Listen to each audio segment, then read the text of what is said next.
We bring you what's happening in the world right now, coming up on NTD News. First, our top stories. The audio evidence in former President Trump's classified documents case is now public.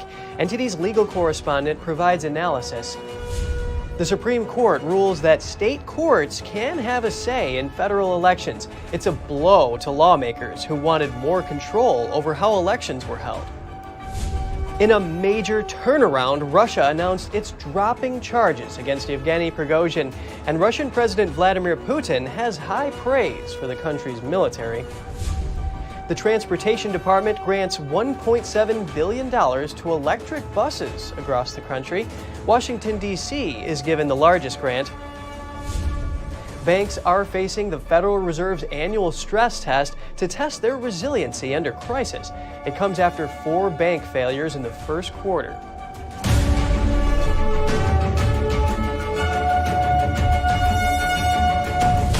Welcome to NTD News Today. I'm Kevin Hogan. Our top news today is some developments in former President Trump's classified documents case. A federal judge rejected a request from special counsel Jack Smith yesterday.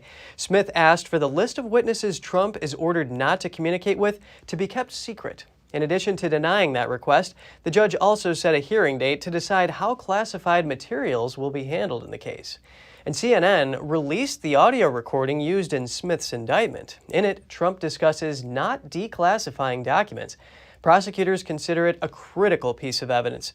The 2-minute conversation comes from a July 2021 interview with people working on the memoir of Trump's former chief of staff, Mark Meadows. See, as president, I could have declassified it. Now I can't, but this is classified. Now we have a problem. Isn't that interesting? Yeah. It's so cool. I mean, it's so, here I have, and you probably almost didn't believe me, but now you believe me. No, I believe it's incredible. Trump reacted on Truth Social by saying the CNN release was illegally leaked and spun, and that the recording actually clears him of any wrongdoing. He called it continuation of a witch hunt and equated it to election interference. We now go to NTD's legal correspondent Arlene Richards for more discussion about the released audio tape.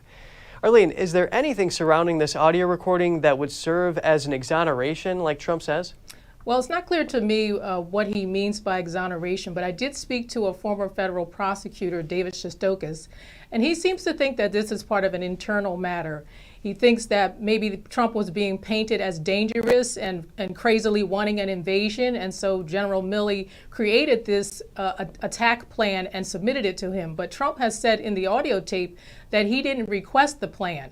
So according to Shostakis, he thinks that this was designed to misuse classified documents. He thinks that it was used in a way to not protect national security, but actually to protect the creator of the document.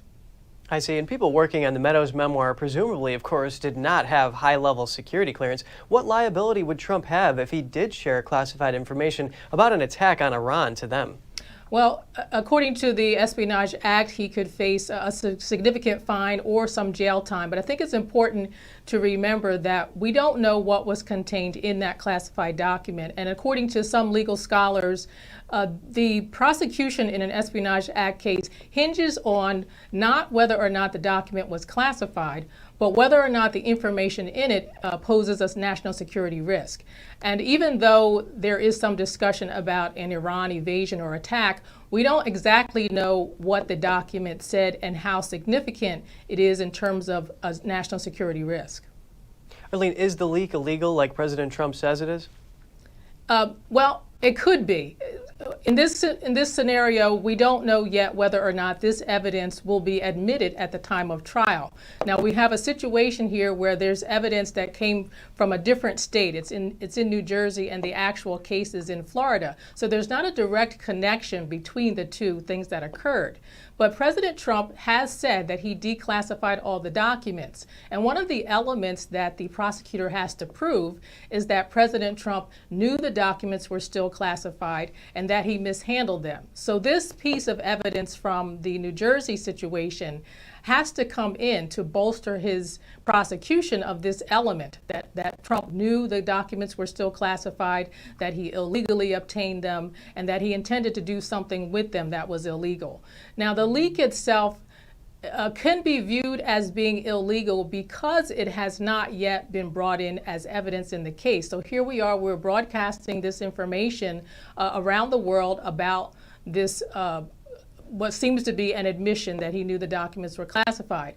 But a jury is not supposed to be able to hear that until and unless the judge allows this piece of evidence to come into the case.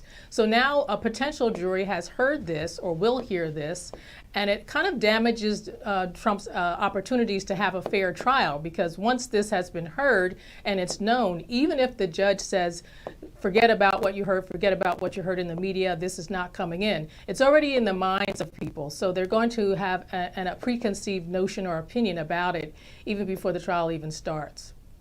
And it's, of course, very important to have an untainted jury pool. Arlene, thank you so much for your analysis on this. Thank you, Kevin. Trump aide Walt Nauta failed to make it to a hearing in time. He was also charged in the case of Trump's handling of classified White House documents. Nauta's arraignment was rescheduled after his Florida-bound flight was canceled due to storms.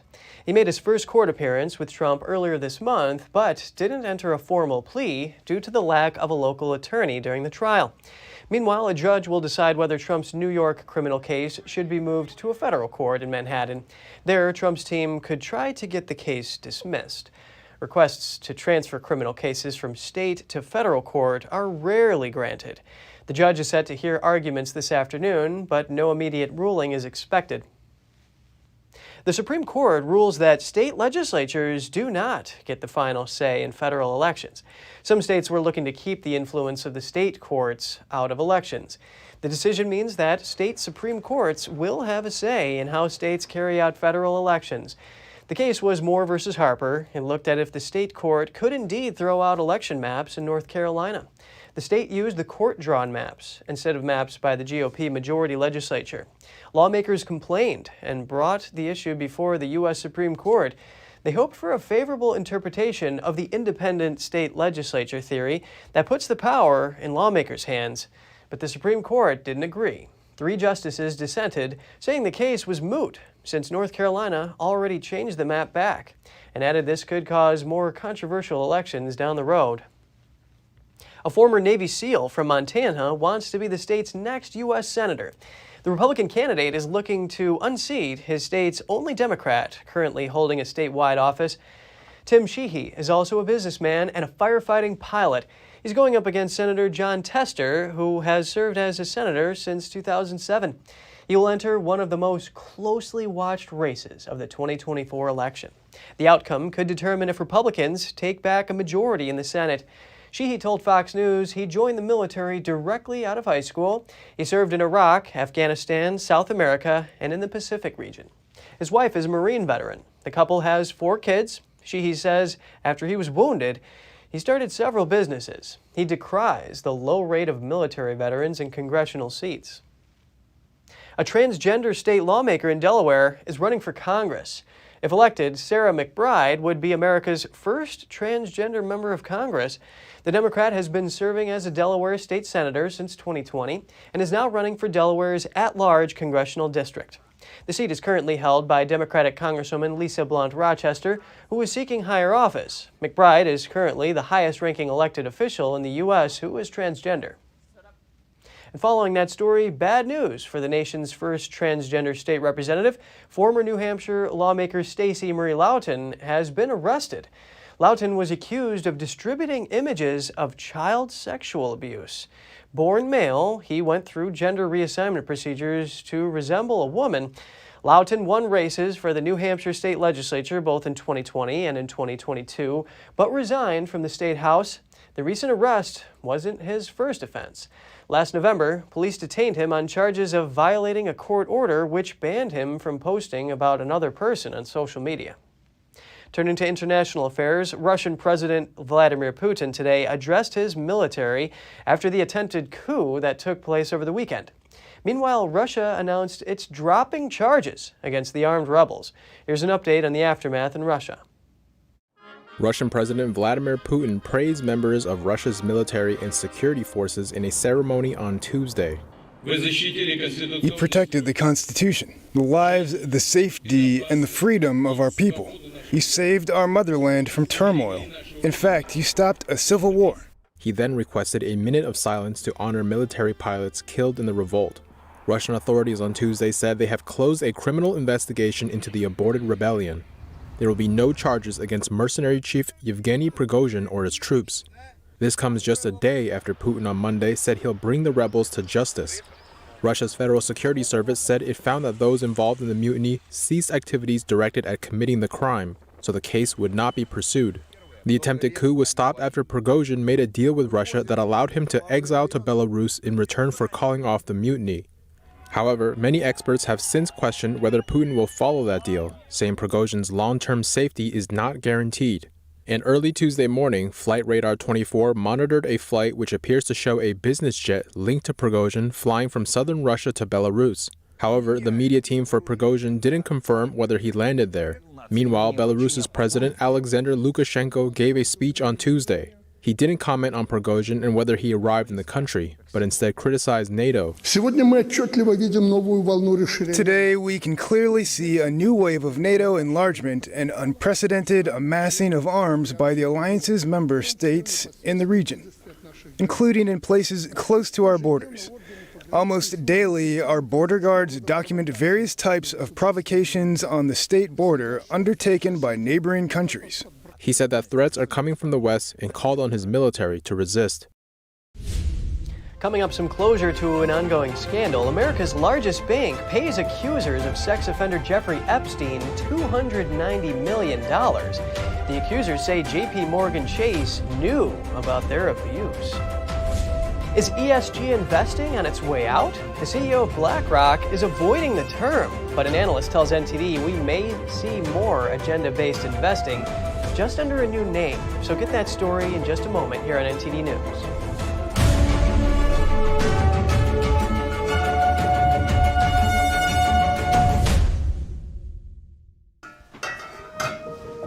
Hey, I told you enough of that. But look, this is different. It's Ganjing World.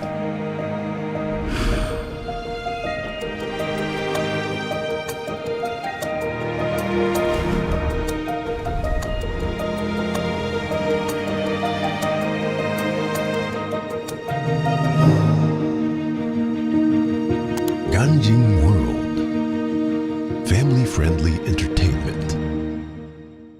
It's just clear as day. The media, whether it's broadcast, cable, or print media, has become extremely biased. And I started looking online for alternative ways to get information. And I saw an ad for a free trial.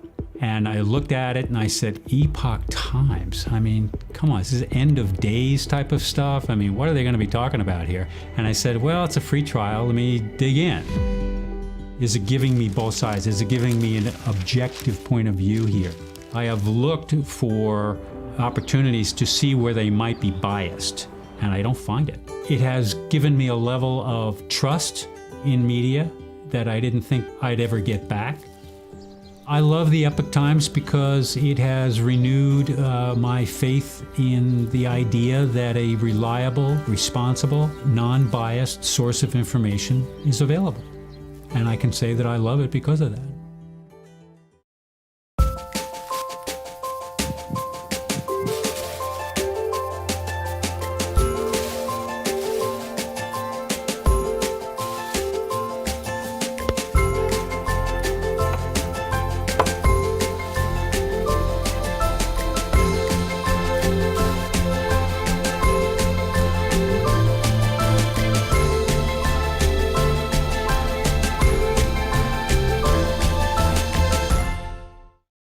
Well, here's a story that seems to be burning up the internet, as it should, I might add. Melanie Bridgewater saved a flag. Have you seen this? What is it? This is your father! It's my father! It's all of our fathers! Mom, you have gone viral. It was just a flag, Senator. It was the start of a movement. This journal is his, as is the harmonica, which is not really a musical instrument at all, but a time machine. With 90% of the voting locations reporting in, we can safely call the Clintonville mayoral election. They made me the mayor, Dad.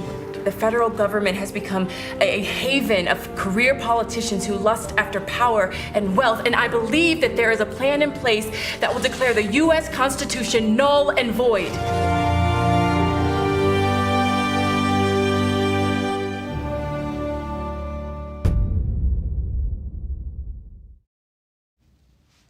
Welcome back. We're continuing with a major development, a $290 million settlement between America's largest bank and accusers of Jeffrey Epstein was given preliminary approval by a judge on Monday.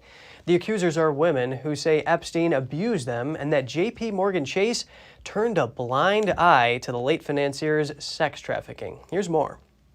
U.S. District Judge Jed Rakoff said that, quote, "This is a really fine settlement." Rakoff approved another similar $75 million settlement over Epstein with Deutsche Bank early this month. He said these are large compensations for Epstein's victims, though they would not make up for the abuses they suffered. The class action lawsuit against JPMorgan accused the bank of ignoring red flags of the disgraced financier's abuses and staying in touch with him long after he officially left as a client. Epstein was a JPMorgan client from 1998 to 2013. The bank kept him on even after he pled guilty to a prostitution-related charge in 2008 and was registered as a sex offender. Meanwhile, JPMorgan faces another lawsuit over Epstein by the U.S. Virgin Islands, where Epstein owned 2 islands and allegedly abused victims in his mansion. Epstein died in a Manhattan jail cell in 2019 while awaiting trial for sex trafficking. A report out today says Jeffrey Epstein was able to kill himself in jail due to careless but not criminal behavior. That determination is from the Justice Department's Office of the Inspector General. It says multiple employees failed to conduct rounds when Epstein was at the New York City's Metropolitan Correctional Center in 2019. The report says Epstein should have been roomed with a fellow inmate since he was on suicide watch, and he shouldn't have had extra linens. The medical examiner says he used them to hang himself. ESG is back in the spotlight, or out of the spotlight. BlackRock CEO Larry Fink said he's done using the term ESG as backlash mounts. ESG is an investment strategy that takes environmental, social, and governance issues into consideration when deciding which companies to invest in. Some say the practice can help portfolios keep from holding companies that are actually unethical, but others say it slashes the bottom line in favor of promoting a progressive political agenda. Let's get some insight into this from an investigator who shined a light on this questionable approach to investing. Please welcome Kevin Stockland, financial reporter for the Epoch Times and host and producer of The Shadow State. Kevin, I'm really glad that you can speak to us today. Thanks for having me on. Larry Fink's open letter, his open investment letter this year, did not include one mention of ESG, and it's de-emphasizing climate goals, unlike in 2020. Do you think this decision to drop the term is going to make any lasting impact? He recently had an interview where he talked about being ashamed of supporting ESG, but it's not clear at all whether he meant he was ashamed for supporting it or ashamed that it was politicized or what he meant, but he said he's no longer going to use the term. It's become too politicized. The question that a lot of people have, I've spoken with some state financial officers about this, is whether this is actually a sincere change of heart or whether this is simply just a rebranding of the ESG movement because people have learned about it and they don't like what it means. Rebranding, can you explain this? Maybe how it relates to other things like critical race theory and things like that? Well, it's really become a lightning rod for a lot of criticism. We saw this, for example, with critical race theory, that once people figured out what that was all about, that became very unpopular. And then they had to rebrand that as social emotional learning or whatever new terms they had. So the question is, now that people have figured out what ESG is and how it may be causing, a diminished return on pension funds, are they actually going to change their tactics, or are they simply going to rebrand it as something else and behave the very same way? And more on this rebranding, would there be any possibility that the company would be able to advance its ESG goals even if it was rebranded? I mean, there's been a lot of Republican pushback. Don't you think they would be onto this? Well, the folks that I've spoken with have said they want to see concrete action. So, for example, Vanguard, which is the second largest asset manager in the world after BlackRock, has pulled out of the Net Zero Asset Managers Alliance. The CEO came out and said they have no evidence that ESG investing has any positive benefit for investors and shareholders. So the question that a lot of these state officials are posing for BlackRock is, let's see your voting record. Let's see how you're voting your shares, and let's see what behavior you're engaged in, more than whether or not ESG is an agenda that you know, or a term that you're going to follow. Actions definitely speak louder than words, and especially in this case. And I want to point out that BlackRock has not just been criticized for ESG, but it's also taken a big hit financially for advancing it. For example, Florida's chief financial officer announced that it would divest $2 billion from the company last year. What can you say about investment firms' fiduciary responsibility surrounding ESG, especially in this era of high inflation and high interest rates? This is potentially a very large risk for these asset managers. So they have spun ESG not as a political ideology, but as just prudent asset management. They say this is good risk management for investors. The problem is they've never been able to produce any evidence that this is the case. And in fact, there have been studies from Harvard and Columbia University, London School of Economics, etc., that all show that ESG actually diminishes investment returns. So to the extent that asset managers are actually engaging in politicized behavior that's hurting the returns of their shareholders, they may be open to some lawsuits. And we did just see some pensioners in New York, a teacher and a subway operator, sue their state pension fund because they say that this ESG movement is wasting their retirement money. So this is the risk that asset managers are running, that if they are shown to be abusing or misusing the trust and their fiduciary responsibility to their investors, they could be open to lawsuits as a result of that. Kevin Stocklin, financial reporter at the Epoch Times. It's always great to hear from you. Thanks for having me on the show. Still to come, the Biden administration pledges to spend $42 billion to make internet access universal by 2030. How much money could it save you? Google parent Alphabet brings the internet to remote regions worldwide using beams of light. The lasers can transmit data as far as 12 miles apart. We'll have those details for you soon when we return.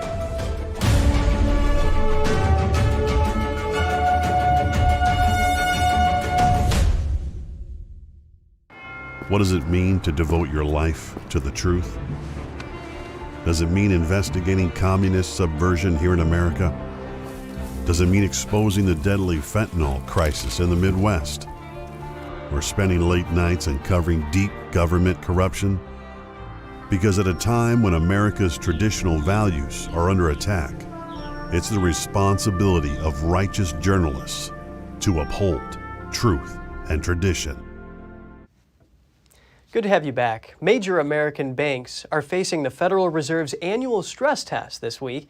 It will judge whether they have enough capital in a potential crisis to make the grade.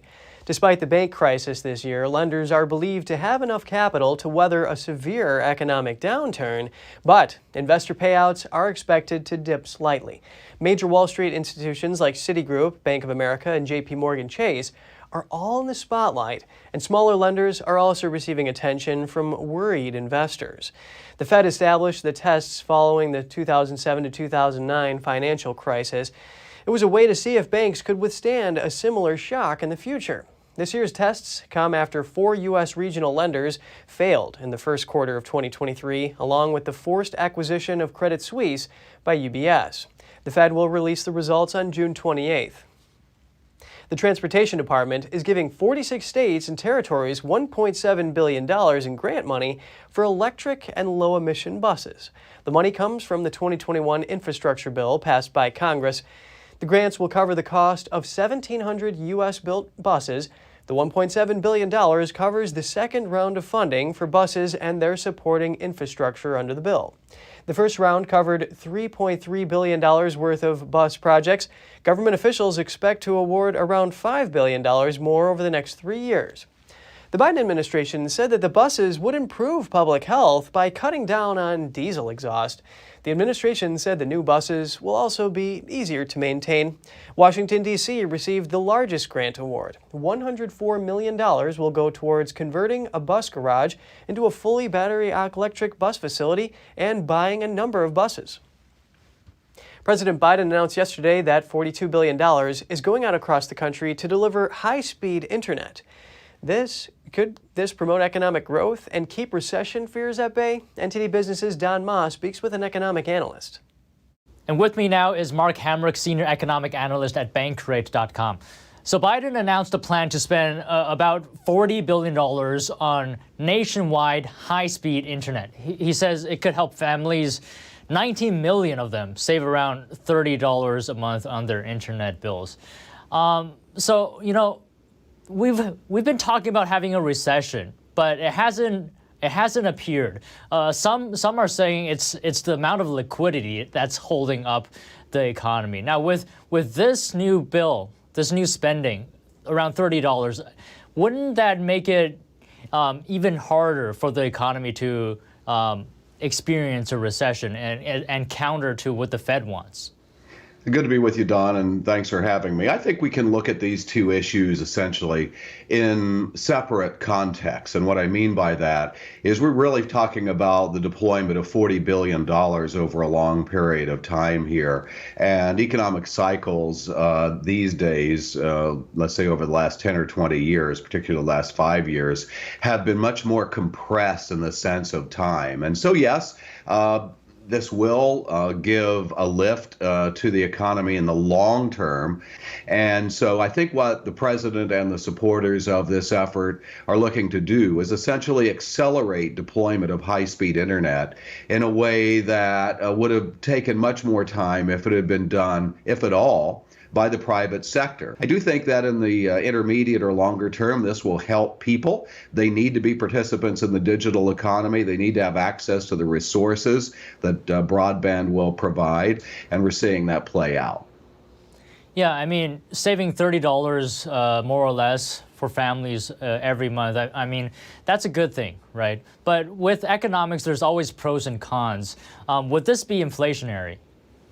Yeah, I don't think so. I think that maybe broadly looked at, the totality of all the fiscal stimulus measures that were put into place during and let's say after the pandemic, and some of that spending is still obviously going on with highway building around the country. You can see it in many locations. That is certainly supportive of economic activity. But I don't think the broadband measure in and of itself is inflationary. But for those communities which have been marginalized in a sense over many years because they didn't have access to this technology, this will help presumably to lift them a bit. And, we have a huge problem in our country with the economic divide, wealth inequality, income inequality, and many of those rural communities are on the lower end of that battle. And so essentially, this is the Biden administration's way, along with the Democratic supporters of the administration and this legislation, to try to help those who have not been participants in the economic expansion of many years. Now, of course, I'm not saying the government shouldn't allocate some money to spend on infrastructure, internet, etc. But what do you think about the national debt being over 120% to GDP? It's a horrible problem, Don, and unfortunately it doesn't really seem to rise to a sufficiently important level of debate in the nation's capital or far beyond it. The presidential election cycle in the U.S. is going to be heating up, let's say, over the next 6 months. It'd be very interesting to see whether these fiscal and related issues see the would-be light of day in the sense of the national conversation. All right, thank you very much today, Mark. Pleasure speaking to you. Thank you, Don. Internet on a beam of light. Google parent Alphabet is trying to bring internet access to remote areas using lasers. NTD's Andrew Thomas has the details. Project Tara is using lasers to connect remote areas to the internet. The project began in 2016 after stratospheric internet balloons were found to be too expensive. Mahesh Krishnaswamy is the general manager of the project at Alphabet's Innovation Lab X. Even though there is now some amount of infrastructure like electricity and water, these places are still left behind in terms of connectivity. And the closest fiber point of presence is probably 5-6 kilometers from there, but yet these villages don't have access to proper internet access. Tara's machines are each about the size of a traffic light. The device sends laser beams carrying data, essentially fiber optic internet without the cables. Each terminal is equipped with mirrors and chips that transmit a laser beam to a corresponding terminal. So the way this technology works is we have a simple two-stage compensation mechanism. One is a coarse pointing mirror, we call it as a CPM, and then the second one is a fast steering mirror. The combination of these two things allows us to center the beam and keep them in lockstep at any given point. These terminals transmit beams of light as far apart as 12 miles. They can send 20 gigabytes of data per second in both directions. At each end, the data can be distributed to communities via Wi-Fi routers or fiber. This is as simple as a digital camera of the laser pointer. So you're using the laser pointer to kind of like transmit the electricity, the data from one end to the other end. And on the other end, think of the same digital camera which is receiving that same laser beams and is able to decode it and then convert it into bytes. Krishnaswamy was recently in Assur, India, for the installation of Tara equipment. And I'm really excited to see villages like these, and there's hundreds of thousands of these villages across India. I can't wait to see how this technology can come handy to bringing all of those people online. Krishnaswamy says the village will receive high-speed internet for the first time this summer. Andrew Thomas, NTD News. On our continuing coverage, the military of Honduras takes over the country's prisons. That's after a prison riot resulted in 46 deaths at a women's detention center. Vehicle smuggling into Bolivia is surging. Shortly, you'll find out why a Chilean man found his car at a Bolivian government event and how Bolivia is trying to stop the contraband, so we'll see you soon.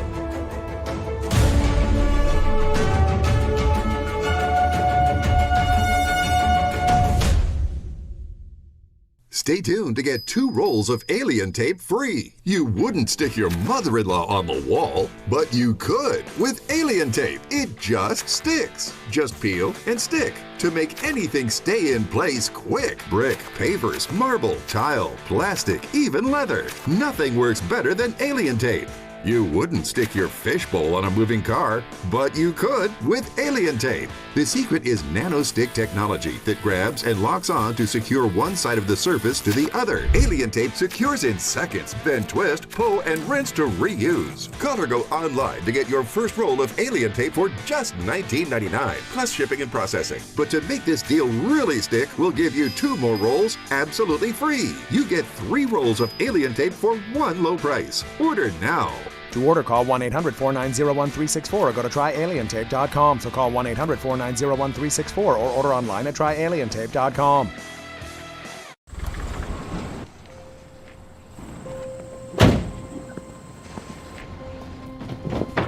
Dad, they took over my bedroom. Come on, come on.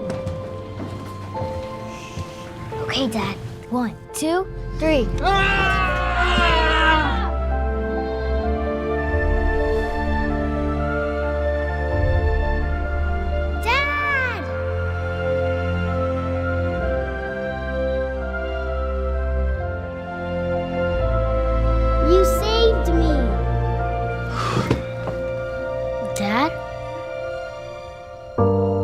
Are you okay? I'm fine, dear.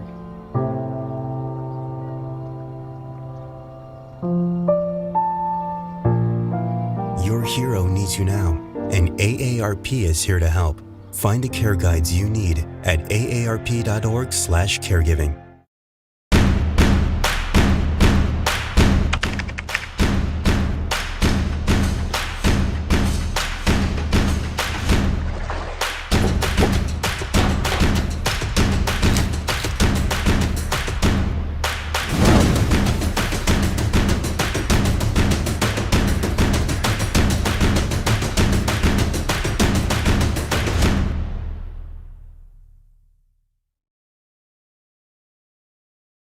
I don't think that many kids in my son's school even do it.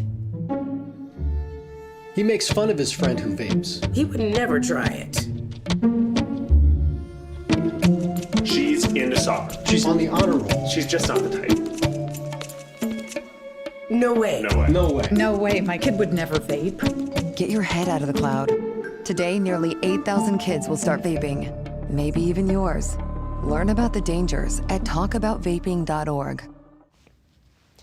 Good to have you back with us. We're continuing with some mitigation measures down in Central America. Honduras's military began taking control of the country's violent prisons on Monday, according to officials. The move comes after a gang dispute left 46 inmates dead at a women's detention center last week. The high-security Tamara prison shown here is one of two that military police now control. Colonel Fernando Munoz told reporters that the weapons and ammo shown here were seized from only one area in the prison controlled by the Barrio 18 gang and accounted for only 5% of total inspections. Although the official capacity of the prison is 2,500, more than 4,200 people are crammed into this facility. A United Nations report said that the country's 26 prisons are around 34% over capacity. Some on the streets of the capital told reporters the military control doesn't go far enough to stop the violence. I think that the new measures have to be put in place. First of all, the prisons have to be restructured. New jails have to be built. Also, to train and educate the staff working in the prisons, and a new army, because the police and the army are complicit in this violence. The takeover is part of a push by leftist President Xiomara Castro to eliminate organized crime inside prisons, and a departure from her previous stance of demilitarization. The images resemble those from El Salvador earlier this year, where the government has beefed up prison security and locked up more than 62,000 alleged criminals in a crackdown on gangs. More news from Latin America. An incredible rise in vehicle smuggling into Bolivia in recent years shows no signs of slowing down. According to the Bolivian government, some 6,000 stolen cars arrived from Chile in 2022. NTD's Andrew Thomas has more on the contraband. Christopher Montesinos' Kia was stolen from the streets of Antofagasta, Chile in 2019. 4 years later, it turned up in an unexpected place, the garage of Bolivia's National Assembly. I'm a little shocked and at the same time happy because I will take the car and I will be able to recover an asset that was mine. More than a material good, it is a sentimental good. The vehicle had been seized by Bolivian police and donated to Congress in May. After several negotiations with Bolivian officials, Montesinos got his vehicle back this week. Many chutos, or contraband cars, are donated to public offices, social movements, and even national authorities after being seized. That's exactly what happened with Montesinos' vehicle. We have seen that the stolen cars are not only being traded by private individuals, but also that the state is part of this network of stolen vehicles that have been stolen in neighboring countries. This is happening because there is a total lack of control on the border with Bolivia. A study by the Bolivian National Chamber of Industry reports that smuggling reached some $3.3 million in 2022. A 65% increase from 2014. Cigarettes, alcohol, vehicles, and agricultural products are smuggled into Bolivia, mainly from Peru and Chile. Many control measures have been implemented, mainly on the border with Peru. We have increased the number of troops and taken control actions. This week, we destroyed an illegal platform that connected the Desaguadero River with Peru. The Bolivian government has deployed soldiers on its borders, but smugglers still manage to get their merchandise through. Andrew Thomas, NTD News. Former Audi boss Rupert Stadler has been convicted for the diesel emissions scandal. He was handed a suspended sentence of 1 year and 9 months by a German court and fined $1.2 million. Stadler is the first former Volkswagen board member to receive such a sentence. In 2015, the U.S. Environmental Protection Agency found that Volkswagen was selling cars with cheating devices to manipulate emissions levels. The German auto giant admitted to having installed the software in millions of diesel vehicles. Stadler pleaded guilty last month to allowing continued sales of cars with the rigged software, even after the scandal was made public. Still to come, a New Zealand company showcases its latest water e-bike for the first time. Riders can expect up to 4 hours of cycling above the water. They say it's like flying. In Croatia, tourism officials prepare for a record year. Based on results in the pre-summer season, officials expect the trend to continue this year, so stay tuned for more on that when we return.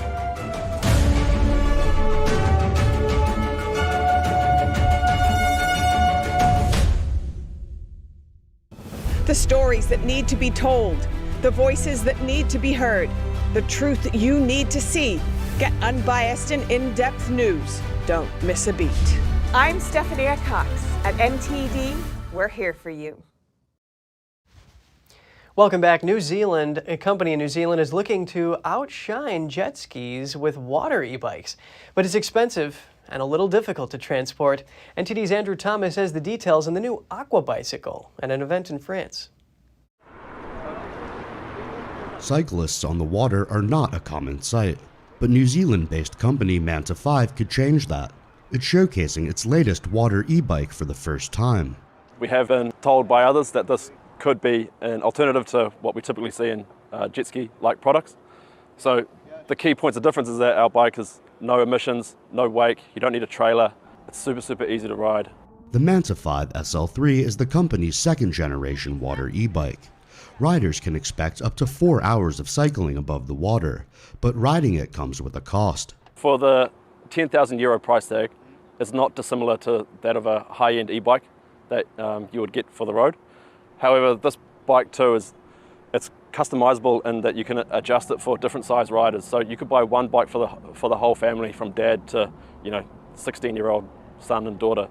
The e-bike demonstrations took place on the sidelines of Vivatech, France's biggest tech fair. Tech journalist Jérôme Colombin says this type of product could have a future. Yes, tech can help us to discover, to be more in tune with nature. I've got an electric bike that's hyper-tech, that's connected, that's got a GPS. And it's a real pleasure to be out in the open air on a thing like that. The SL3 features what Manta 5 calls easy launch technology. The company says riders can learn how to launch in around 40 minutes instead of 3 hours. I had the assistance of, a person that actually demonstrated, and I guess in a matter of 10 minutes, once you understood what you have to do, you can actually start getting out of the water and you instantly fly, basically. The SL3 can be disassembled into 5 pieces. The company says the e-bike fits in SUVs or other vehicles with the seats down. Andrew Thomas, NTD News. Croatian officials are anticipating a record year for tourism. The country joined the European Union's Schengen free movement zone in January. Here's the details on the tourist season. The number of visitors to Croatia's picturesque Adriatic coast has surged. Tourism accounts for 20% of Croatia's economy. Following the pandemic slump, the sector recovered in 2022. Based on results in the pre-summer season, officials expect the trend to continue this year. Compared to last year, we achieved a record income from tourism of over 13 billion euros.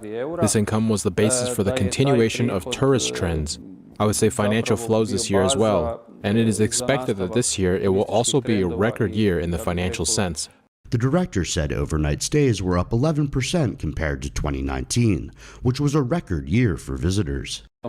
So far, we have recorded nearly 5 million arrivals and over 17.5 million overnight stays, which is a 20% rise from the last year.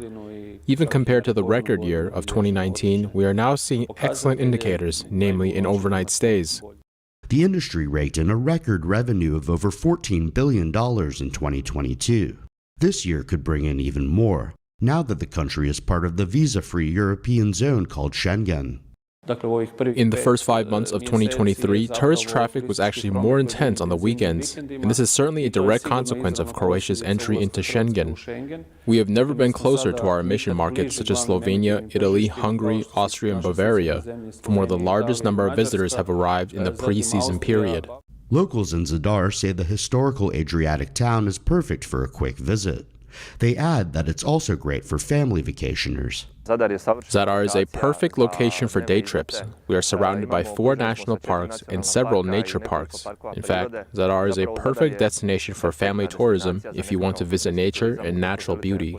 Croatia joined the Schengen area and the Eurozone on January 1st. Visitors from the bloc can travel faster and make payments more easily. Andrew Thomas, NTD News. Check this out. It's getting easier ordering food from home. Food delivery usually requires an address, but not for Domino's. The pizza chain is launching an anywhere delivery service, letting customers choose a location by dropping a pin on the map. Domino's says the service is starting this summer, when people might be at the beach or at a park without an exact address. It works just like other delivery service. Customers can get updates and track their order, and once the driver is at the location, they use a visual sign on their phone to help find the customer. The fight for the Taco Tuesday trademark is getting spicy. Believe it or not, that phrase is actually trademarked, and it's been owned by regional chain Taco John's for 34 years. The company responded to a petition Taco Bell filed with the U.S. Patent and Trademark Office to cancel the trademark. Taco Bell claims the phrase Taco Tuesday is so common anyone should be able to use it to, quote, make, sell, eat, and celebrate tacos. Taco John's parent company, Spicy Seasonings, filed its response to Taco Bell's petition Friday, saying it has the right to enforce its trademark. And just ahead, what did the ancestor of pizza look like? The answer may lie in a painting found in the ancient ruins of Pompeii. We'll have those details for you right here on NTD News Today.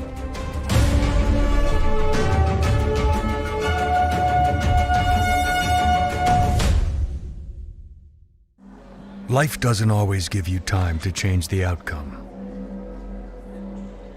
Prediabetes does. 1 in 3 adults has prediabetes, but with early diagnosis, prediabetes can be reversed. And you can change the outcome. Take the 1-minute prediabetes risk test today. Go to doihaveprediabetes.org.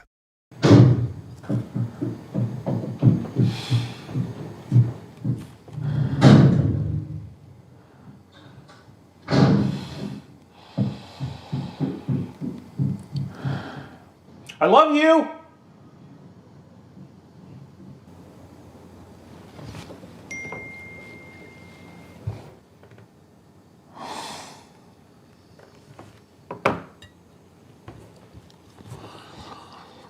What if you could whiten your teeth by simply brushing your teeth? Now you can with Smile Actives, the teeth whitening breakthrough that safely gets your teeth white and keeps them white every day, just by brushing your teeth. I never thought that whitening my teeth could be so easy. I just put the gel on the brush, the toothpaste on it, brush, and I can see my white teeth. Simply add Smile Actives to any toothpaste and our patented PolyClean technology activates into a powerful microfoam that penetrates into the enamel surface to safely lift and remove stains. You need a simple way to whiten your teeth.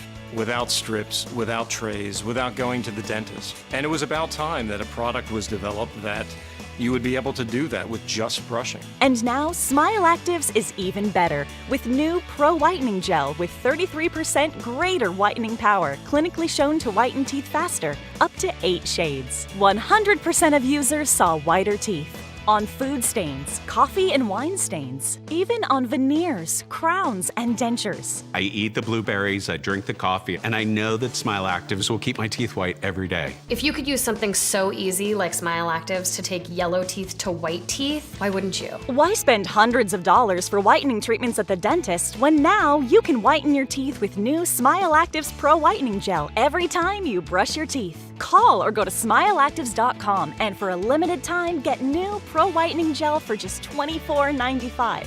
Order in the next 5 minutes and buy one get one absolutely free for just $24.95. That's 2 for 1 and save 58%. We'll even include free shipping. Get your teeth whiter guaranteed or return it within 60 days for your money back. I smile every day now.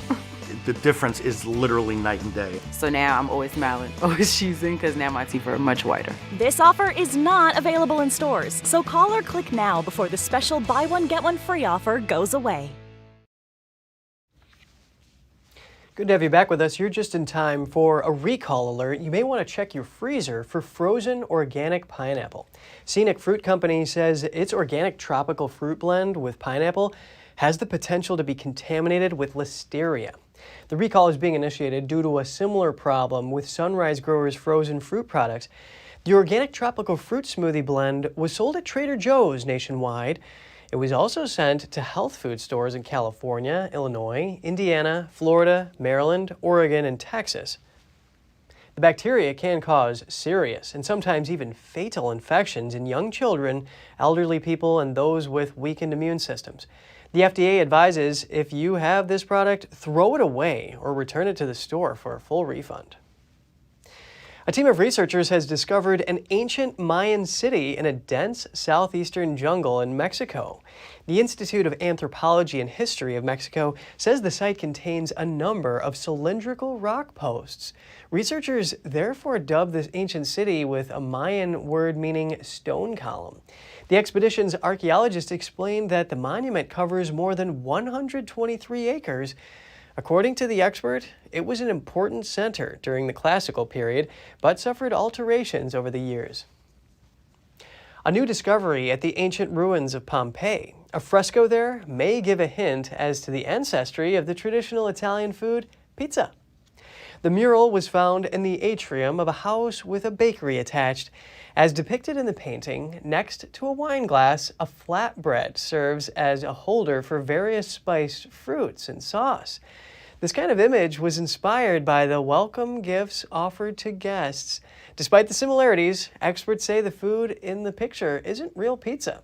That's because two essential ingredients, tomatoes and mozzarella cheese, weren't known in Italy 2,000 years ago when Pompeii was wiped out by a volcanic eruption. It's an image that obviously to the modern observer immediately brings to mind a pizza since we are near Naples. Obviously it is not a pizza, but perhaps it could have been a distant ancestor of this food.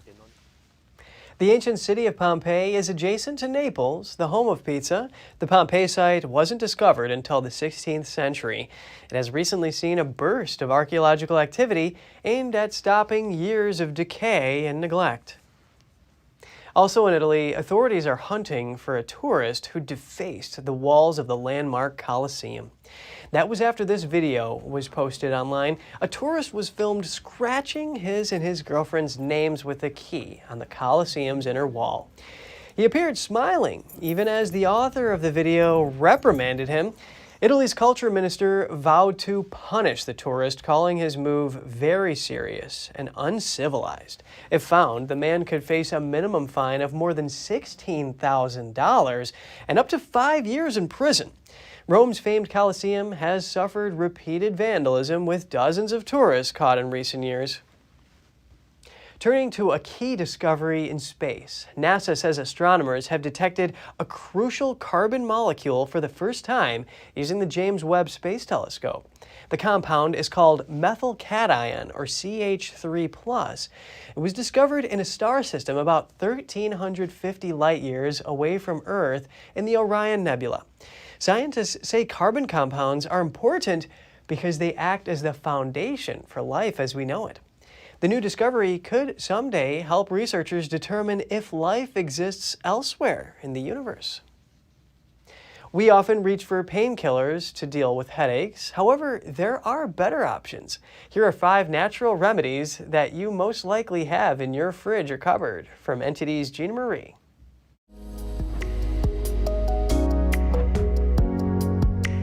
The role of dietary factors in headaches has been the subject of various related studies. Whether it's a low-grade tension headache or a migraine, either way, they aren't a lot of fun. They have many causes including stress, changes in sleep patterns, insomnia, travel, interrupted routines, colds, and seasonal illnesses. Some headaches, such as migraines, can even be hereditary. Headaches can also be triggered by certain foods. However, some foods may help to relieve and reduce the occurrence of headaches. Let's start by looking at number 1, peppermint. A study was published in the International Journal of Preventative Medicine in 2019. It found that over 70% of patients experienced headache relief after using nasal drops containing peppermint oil. It was so effective that nearly half the participants said their headaches subsided within 5 minutes of using the drops. Number 2 on the list, ginger. Ginger has been used in traditional Chinese medicine for 2,000 years. It's also a common medicinal ingredient in Indian and Arabic medicine. A study by the International Headache Society was published by Sage Journals in 2018. It found that adding ginger extract to routine treatment of acute migraines significantly reduced pain.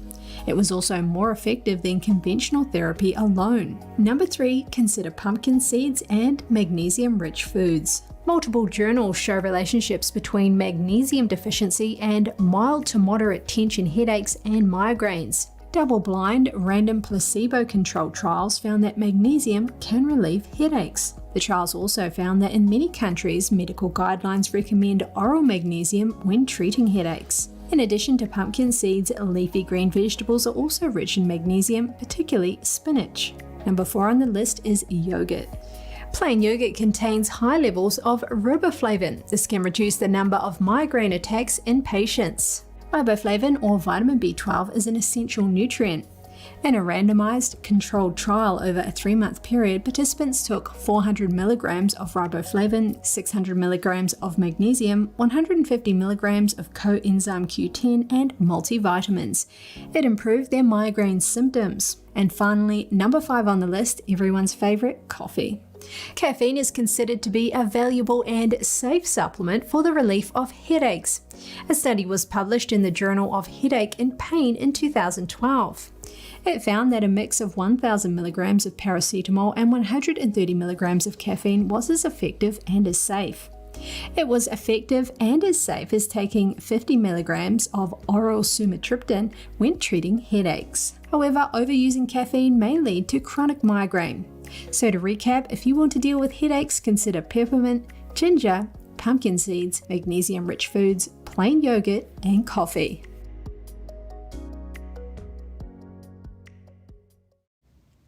That's all for today's program. I'm Kevin Hogan, NTD News.